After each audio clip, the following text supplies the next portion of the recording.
À la une de l'actualité ce soir, une deuxième usine de cimenterie pour Bobo Dioulasso. Simasso sortira de terre dans 18 mois. C'est le Premier ministre Paul Kabatieba qui a procédé à la pose de la première pierre ce vendredi. Simasso aura une capacité de production de 2 millions de tonnes par an, une bouffée d'oxygène en perspective pour la relance économique de la ville de Bobo Dioulasso. Et puis à l'Assemblée nationale, les députés veulent comprendre ce qui bloque l'application effective de la loi sur l'interdiction des sachets plastiques au Burkina et aussi la situation des dossiers pendants en justice, notamment les dossiers de crimes économiques. 3 ministres du gouvernement sont allés répondre hier à leur interpellation. On en parle dans ce journal. Le passage à la 5e République au Burkina revient dans le débat national.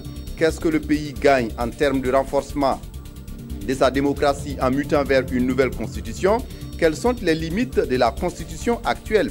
Autant de questions débattues hier au cours d'un panel organisé par le réseau d'initiative des journalistes. Les réponses à suivre dans cette édition. Mesdames, Messieurs, bonsoir et ravi de vous retrouver. Une deuxième usine de ciment à Bobo Dioulasso. La pose de la première pierre est intervenue ce vendredi. C'est le Premier ministre Paul Kabatieba qui a présidé la cérémonie. Simasso, c'est la nouvelle usine qui va générer 1500 emplois, produire 2 millions de tonnes par an et en termes d'investissement, près de 60 milliards de francs CFA. Une bouffée d'oxygène en perspective pour la relance économique de la ville de Bobo Dioulasso. Moussa Sanou sur place à Bobo Dioulasso. Voilà c'est à quoi va ressembler l'essai de Simasso à Bobo Dioulasso. 1500 emplois directs et indirects, 2 millions de tonnes par an et près de 60 milliards de francs CFA d'investissement. Population et autorités attendent beaucoup de cette nouvelle cimenterie qui s'étend sur une superficie de 17 hectares, une unité industrielle censée démarrer ses activités dans 18 mois. La responsabilité du gouvernement, c'est de faire avancer l'économie. C'est de faire avancer l'économie, de créer de la richesse, de créer de l'emploi pour les jeunes et de lutter contre la pauvreté. Le fait de venir ici aujourd'hui, inaugurer cette nouvelle usine, pour moi, c'est un espoir. C'est un espoir de renouveau pour l'entreprise et l'industrie dans la ville de Bobo Dioulasso, mais pour l'ensemble du pays. Parce qu'il y a longtemps qu'on n'a pas inauguré d'usine. Et ça, vraiment, c'est un signe d'encouragement. Produire du ciment en qualité et en quantité, c'est l'un des objectifs de Simasso, la nouvelle cimenterie qui n'a pas choisi par hasard la ville de Bobo Dioulasso pour s'installer. Bobo Dioulasso, c'est une priorité du gouvernement en termes de relance économique donc du Burkina Faso. Le président Roch-Marc Christian Kabore l'a dit. Et la relance économique donc, du Burkina Faso, du Bobo Dioulasso, ça ne va pas se faire avec d'autres personnes que par les Burkinabés. C'est dans ce sens-là que M. Kanazoué a décidé qu'il faut participer donc, à l'essor de l'économie bobolaise en implantant cette usine ici. Simasso qui s'installe à Bobo Dioulasso est une filiale du consortium Simmetal Group, un groupe présent déjà à Ouagadougou. Dans l'actualité également, hier à l'Assemblée nationale, 3 ministres du gouvernement pour répondre aux questions des députés. Les élus nationaux ont voulu comprendre qu'est-ce qui bloque l'application effective de la loi sur l'interdiction des sachets plastiques au Burkina. Également, la situation des dossiers pendants en justice, notamment les dossiers de crimes économiques, mais aussi la perspective d'un second financement du MCA, le Millennium Challenge et Compte pour le Burkina, ont été les sujets d'interpellation des députés. Yacouba Gamene, Olopoda. 3 ministres face à la représentation nationale pour apporter des réponses aux préoccupations des députés. Sur la question de l'état d'avancement des dossiers de crimes économiques et de sang, le ministre en charge de la justice se veut rassurant. Sur 29 dossiers de crimes économiques, 2 ont été jugés en 2015, 4 ont abouti à une décision de non-lieu et les 23 autres sont en cours d'instruction. Les dossiers Norbert Zongo, Thomas Sankara, Salifou Nebié connaissent aussi une évolution. Dans l'affaire d'Abou Boukari, une procédure contre X, ouverte sur plainte avec constitution de partie civile, plusieurs témoins ont été entendus, dont le dernier acte est intervenu en février 2016. Il n'y a pour le moment pas d'inculpation.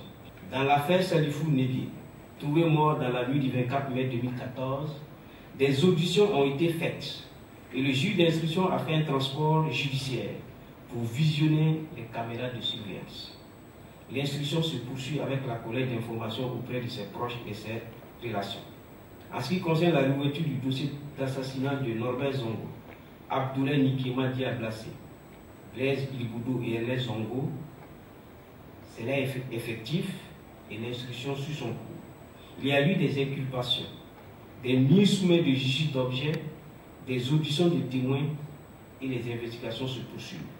Dans les 2 dossiers relatifs aux affaires Mariam Sankara, Sérémé et fils contre le ministère public et X, le juge d'instruction est en train d'accomplir les actes nécessaires à l'avancement de la procédure.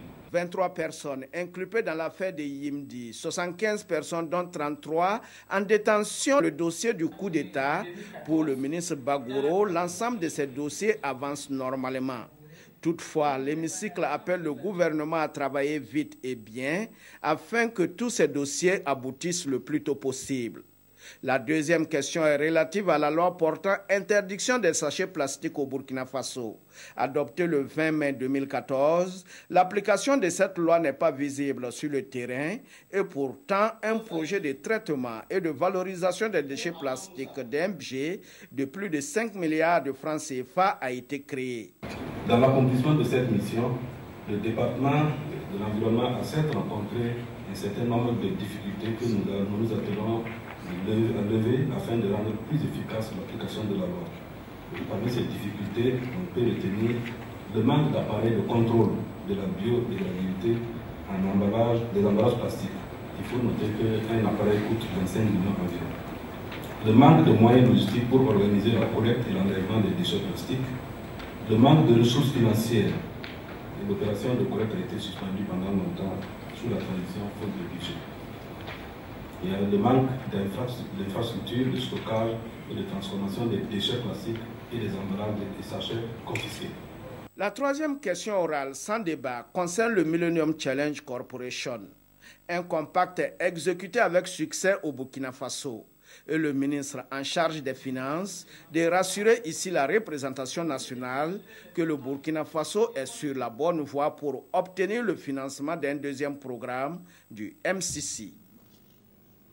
Arrêtons-nous sur un sujet sur lequel les députés de l'Assemblée nationale seront saisis très bientôt, si ce n'est déjà fait. Le passage à une 5e république au Burkina Faso. Qu'est-ce qui bloque? Qu'est-ce que le pays gagne en termes de renforcement de sa démocratie en mutant vers une nouvelle constitution? Quelles sont les limites de la constitution actuelle? Autant de questions débattues hier au cours d'un panel organisé par le réseau d'initiative des journalistes. Les panélistes ont à l'occasion apporté des éclairages pour la compréhension du sujet, mais aussi ses enjeux pour le Burkina Faso. Explication Mokhtar Ouedraogo, Bouma Ernest Nebié. Le Burkina peut passer à une 5e république selon les panélistes, mais un passage qui doit rompre avec certaines vieilles habitudes décriées de la 4e république. Il faut travailler à créer les conditions de sécurisation maximum des citoyens et du territoire. Il faut travailler effectivement à assainir le paysage et l'animation de la scène politique. Un changement de république qui va nécessairement entraîner l'élaboration d'une nouvelle constitution, selon Abdoulaye Soma, professeur de droit constitutionnel, pour qui la présente constitution de Burkina comporte de nombreuses failles. Il y a des défaillances dans la présentation de la constitution, dans la rédaction de la constitution, dans la structuration de la constitution et dans les dispositions de la constitution. Et pour l'élaboration de la nouvelle constitution, le professeur Soma souhaite que des précautions idoines soient prises pour qu'elle ne soit pas partisane. Le projet de nouvelle constitution devrait être soumis au référendum, un référendum populaire. C'est ce qu'on attend.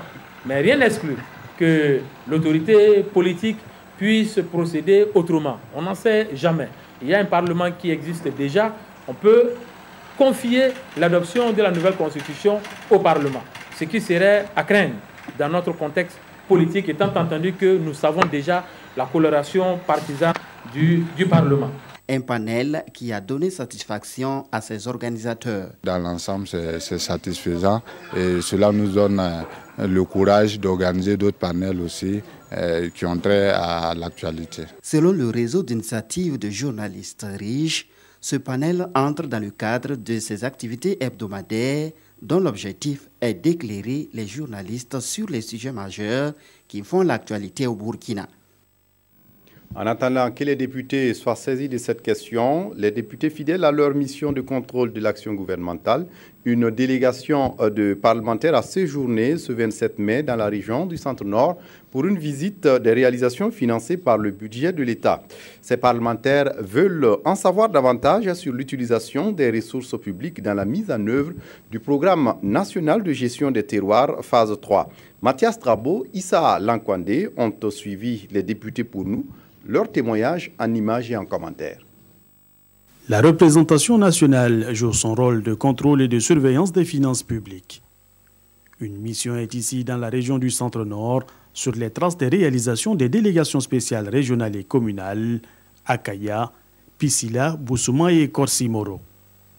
Des infrastructures construites en 2015 sur subvention du PNGT2 phase 3. À Piscila, une dizaine de boutiques de rue et une boucherie ont été construites, mais jusque-là non encore occupées. Alors les députés veulent comprendre pourquoi.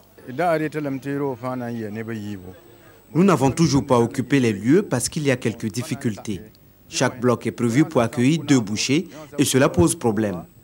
La qualité de la viande n'est pas la même. Et puis, il y a aussi le coût du loyer que nous trouvons un peu élevé. En plus de cela, nous attendons également qu'on puisse mettre du carreau dans la boucherie. Il fallait être en règle vis-à-vis des patentes. Il fallait être inscrit au registre du commerce, alors que vous savez que pour la plupart des petits commerçants qui sont ici, beaucoup ne sont pas inscrits au registre du commerce. Visite terrain et entretien avec les principaux acteurs sont au cœur de cette mission parlementaire qui ne manque pas également de prodiguer des conseils pour le bon entretien des ouvrages et leur rentabilité. Et au bilan, nous avons pu quand même noter en tout cas une bonne utilisation des ressources qui ont été allouées à ces communes et au conseil régional. Et à ce niveau, lorsqu'on voit que les ouvrages construits sont de bonne qualité, il est quand même bon de les féliciter. Cet exercice est la phase pratique d'une session de formation des élus nationaux sur appui de la Banque mondiale sur le contrôle de l'utilisation des finances publiques.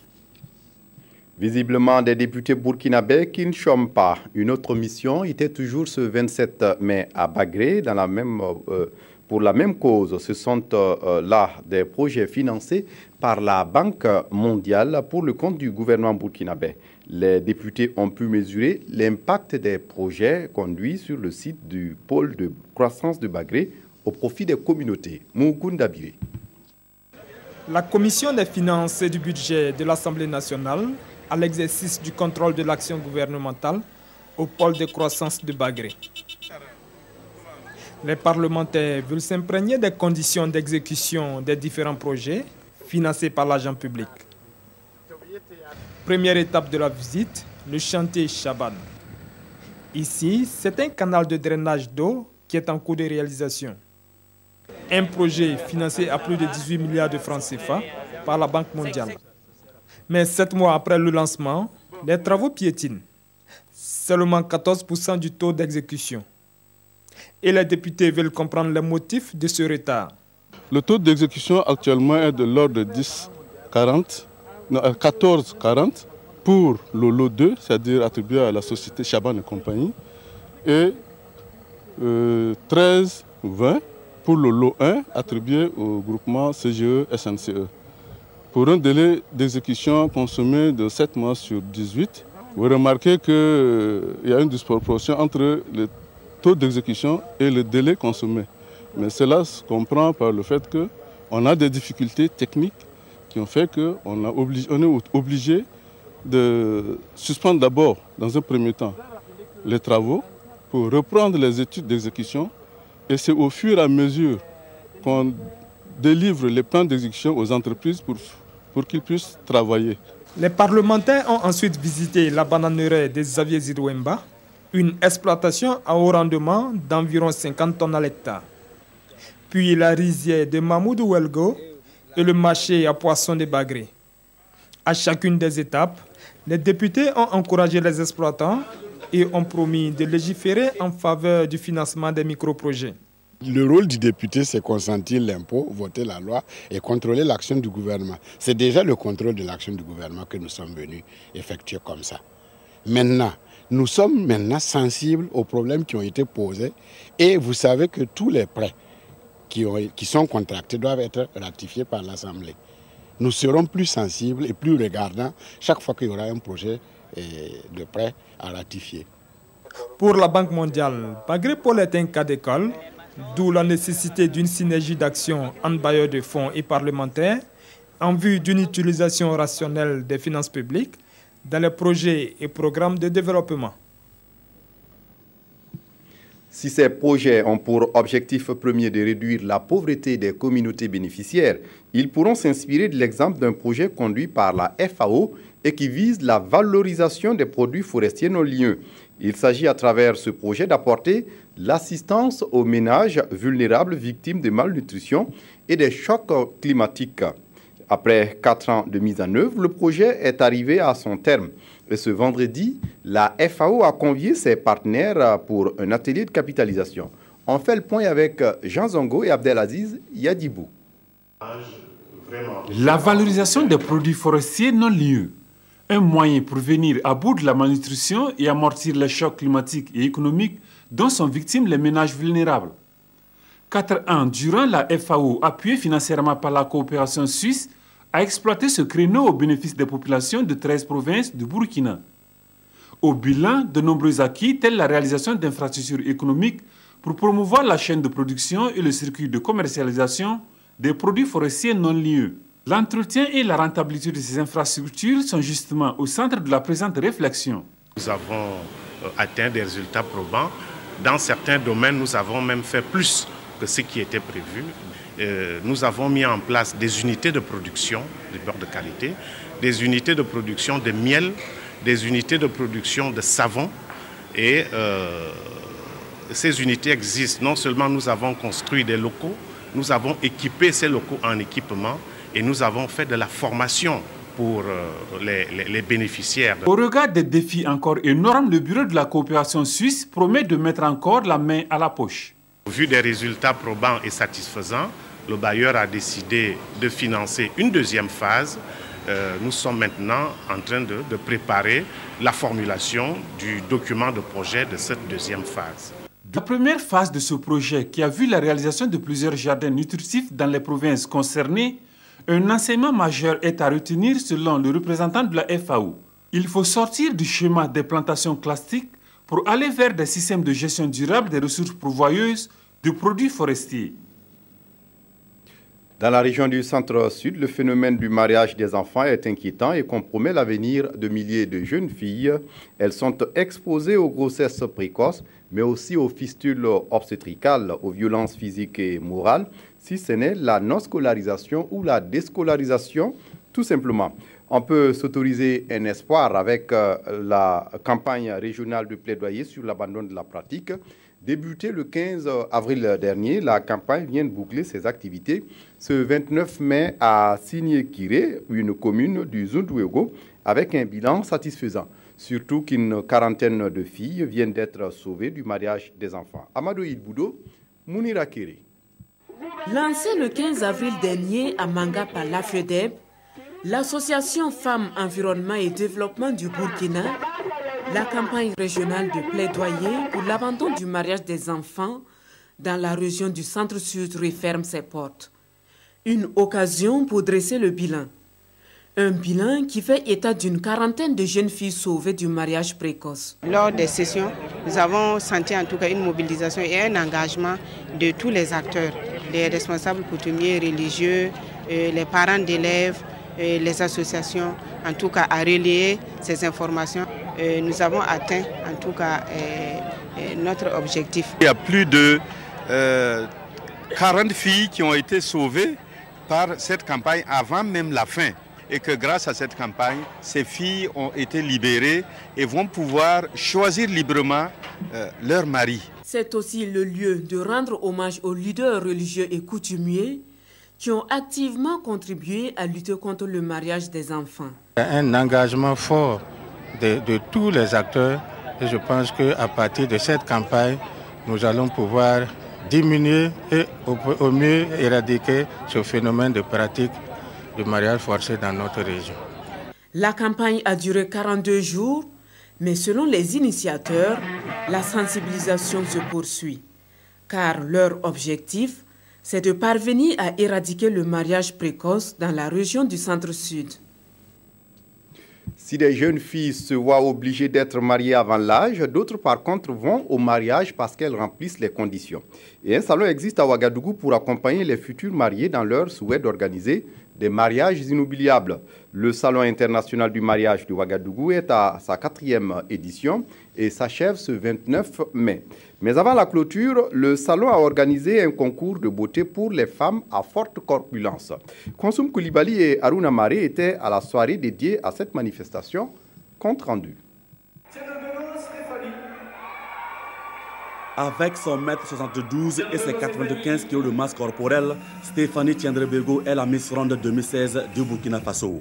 C'est une couronne décrochée à cette soirée de gala qui se tient en marge de la 4e édition du CIMO, le Salon international du mariage de Ouagadougou. Sa beauté et son discours ont fait la différence, selon le jury. Une douzaine de candidates ont convoité le trophée. Je suis vraiment très émue d'avoir été élue Miss Ronde Burkina. Je suis fière de ma rondeur et j'invite tous mes sœurs rondres à venir s'inscrire l'année prochaine. Soyons fiers, femmes burkinabées. En secret, nous, c'est le sport.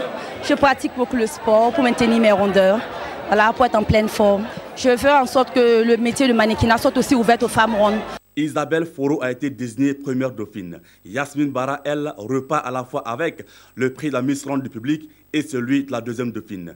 La compétition a été jumelée à un concours de tenue de mariage en façon d'Anfani. Le jury qui a élu la Miss Ronde et ceux qui ont élu le gagnant du concours sont des, je ne vais pas dire des experts, mais ils savent ce qu'ils font.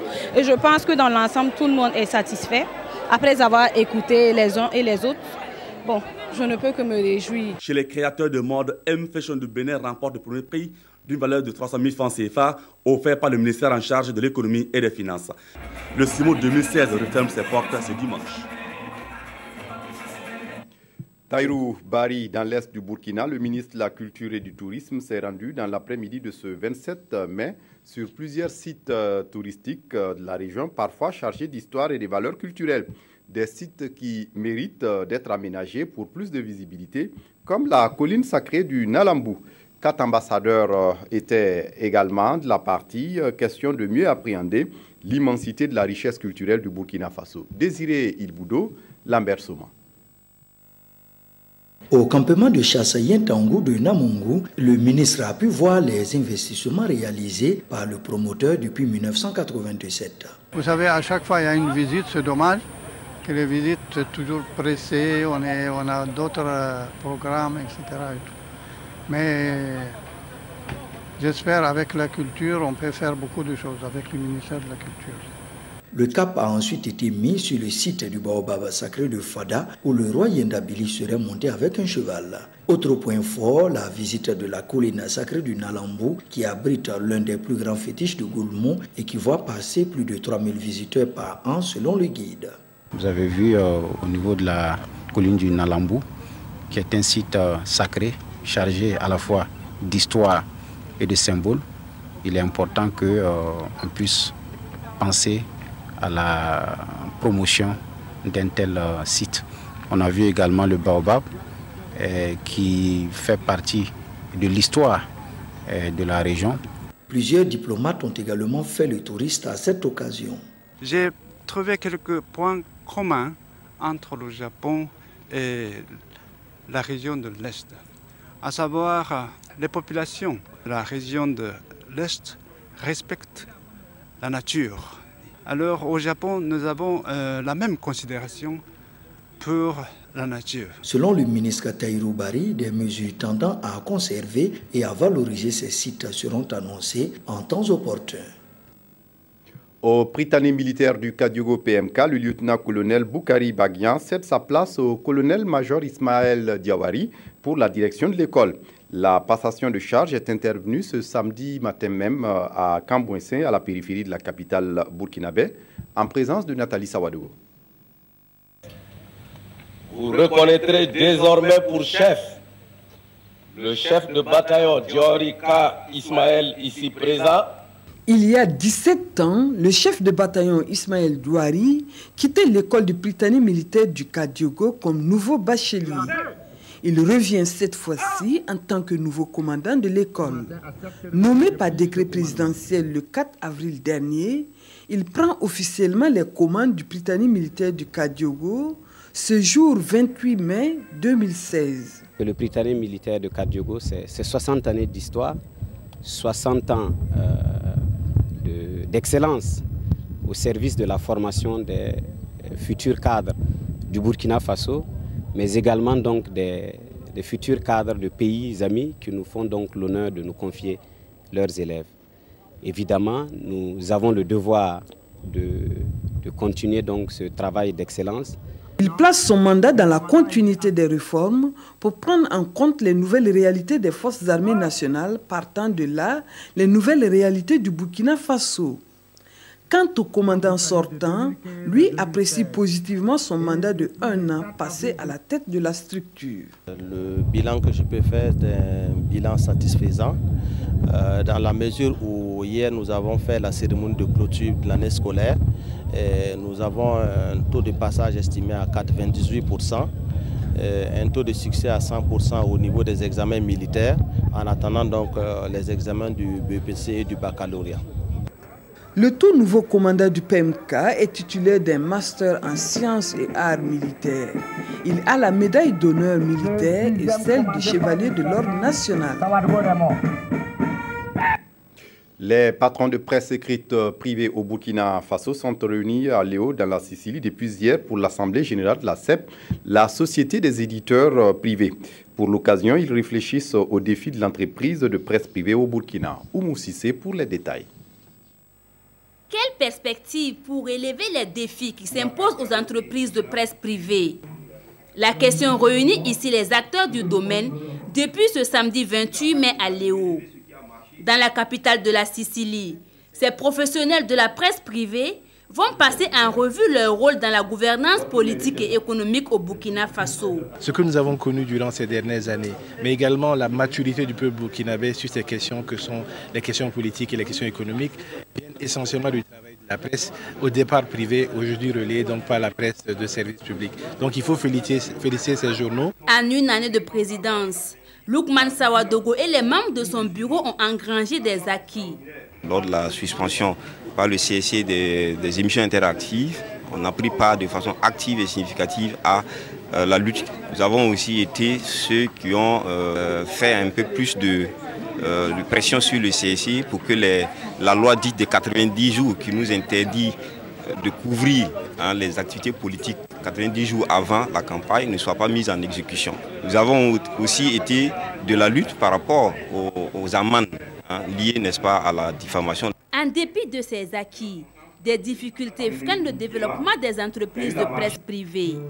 Il s'agit notamment de la cherté des intrants comme le papier et le calque et le problème de fiscalité. La CEP demande aux autorités l'amnistie fiscale et une année verte pour la relance des différentes entreprises.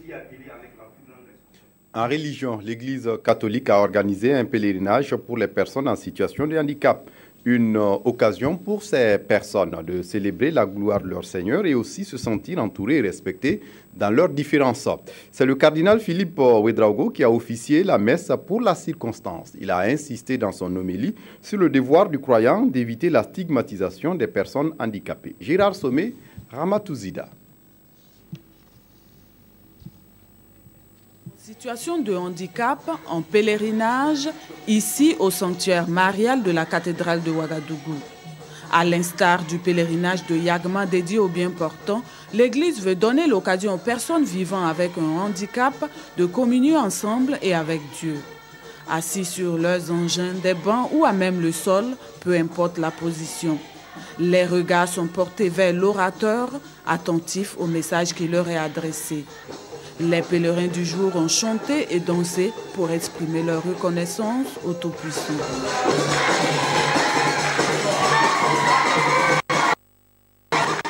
Vous les voyez en chariot, vous voyez l'enfant de 22 ans porté dans les bras par sa maman. C'est émouvant. Et ils sont là, des chrétiens, des non-chrétiens. C'est la même humanité confrontée à la souffrance. Dieu est l'unique sauveur. C'est Dieu qui sauve tout homme. L'activité est à sa 3e édition et les pèlerins venus de Koudougou, Koupela, Zorgo et Ouagadougou trouvent en elle un moment de partage et de fraternité. Nous allons nous mettre en groupe pour échanger, partager nos joies et nos peines, nos difficultés et trouver des solutions ensemble. Ni la souffrance, ni le handicap, ni même la mort ne peut séparer l'homme de l'amour de Dieu. C'est en substance le message du cardinal Philippe Ouédraogo à l'endroit de ses pèlerins.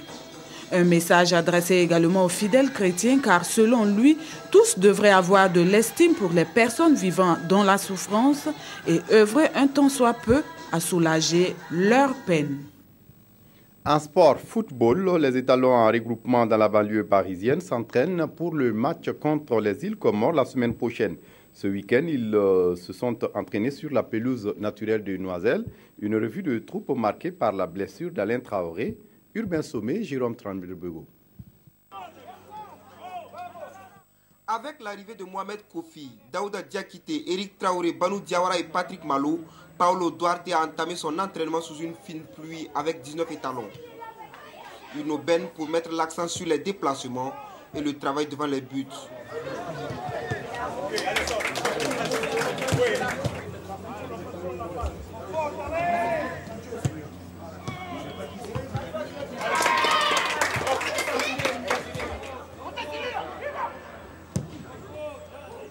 Mais alors que les choses se passent pour le mieux, une action va jeter le froid dans la tribune. Alain Traoré est doublement touché au pied gauche. Et concernant la blessure d'Alain tout sur le terrain, il faut dire qu'on n'a pas encore évalué. On a essayé de refroidir la douleur, quitte à l'examiner tout à l'heure dès qu'on arrive à l'hôtel. Voilà, on fera le point à l'hôtel. Est-ce qu'il y a lieu de s'inquiéter? C'est le genou, le tibia. Le genou, il n'est toujours pas simple. Il faut l'examiner avant de se prononcer. En attendant les examens, Alain a rejoint ses coéquipiers pour les étirements à la fin de la séance.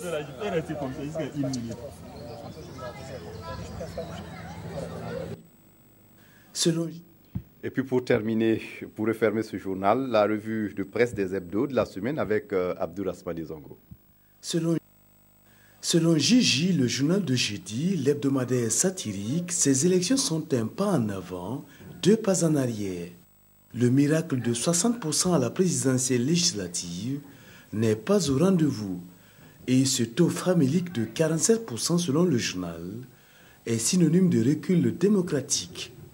Et les coupables sont vite désignés, les partis politiques et leurs leaders qui doivent, selon le journal satirique, prendre ce signal au sérieux en travaillant à la réconciliation entre citoyens et l'art de gouverner. Toujours fidèle à son opinion, le journal L'Opinion considère ces municipales de qui perd gagne. Car selon le journal, le gagnant est un gagnant par défaut et doit prendre au sérieux le comportement de l'électorat que l'Opinion justement qualifie de cinglant désaveu. Sur l'affaire de véhicules disparus à la présidence du Faso, l'Opinion affirme « L'étau se resserre sur Kafando, le papy président, qui aura selon l'Opinion gérer le Burkina Faso comme la caverne d'Ali Baba. » Voilà, c'est tout pour ce journal, l'édition unique de la soirée. Merci de votre attention. Très bonne suite du programme sur la RTV. Au revoir.